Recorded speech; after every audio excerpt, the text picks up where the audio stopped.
I'm starting my journey of rewatching every MCU movie in order, and it all started with Iron Man, which I've probably not seen in about 6 or 7 years, but when I rewatched it, I fell in love with this movie all over again. The first thing that immediately stuck out to me is that the humor in this film is so much sharper and wittier than all of the humor we have in the current day MCU, and it really works. Like, legitimately, the first minute and a half of this film with Tony in the truck with all the other soldiers has more jokes and quips in it that are actually funny than some entire MCU movies nowadays. Oh, I see. So it's personal? No, you intimidate them. Good God, you're a woman.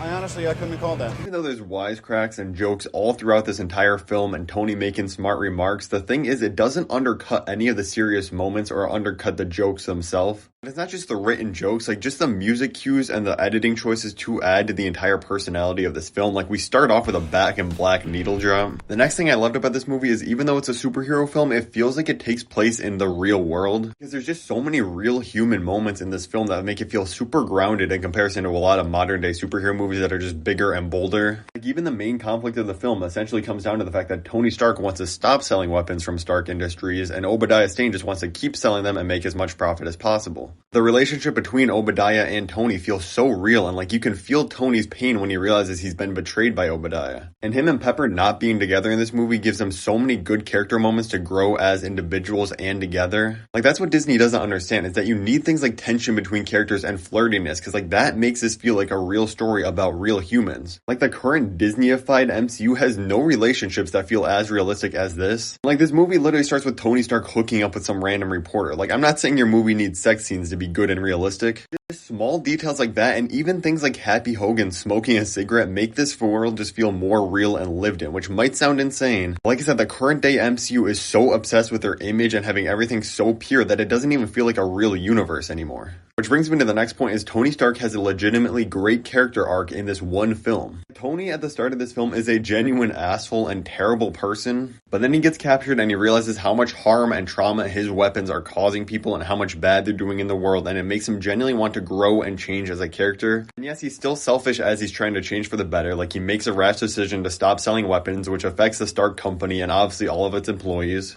Even at the end of the film, he ignores Rhodey and Phil Coulson telling him to just lie and say he isn't Iron Man, and just says that he is Iron Man. But Tony legitimately has a great emotional change from the beginning to the end of this film, which is literally filmmaking 101, is to have a character arc. But so many current MCU movies now are just pushing things off, like, oh, you're gonna see his development in the next movie, or you'll see him in the Avengers movie, and we don't even get complete character arcs anymore. I also have to talk about the suit itself and the action scenes involving it, because they are incredible. The multiple scenes of Tony building suits in this movie, like at the very beginning when he builds the first one in the cave, and then when he gets back home and builds the actual Iron Man suit, are so satisfying and some of my favorite in the movie. Well, yes, obviously the technology is impossible. The suit still feels realistic again. Like, it's super clunky. Not everything's working. Like, he's running out of power in different scenes towards the end of the movie. He's just so much better, in my opinion, than this new God Mode nanotech suit that he had in the later MCU movies. Even things like the sound of the suit just walking and clunking around on the ground, and the sound of the blasters are just so cool and nostalgic.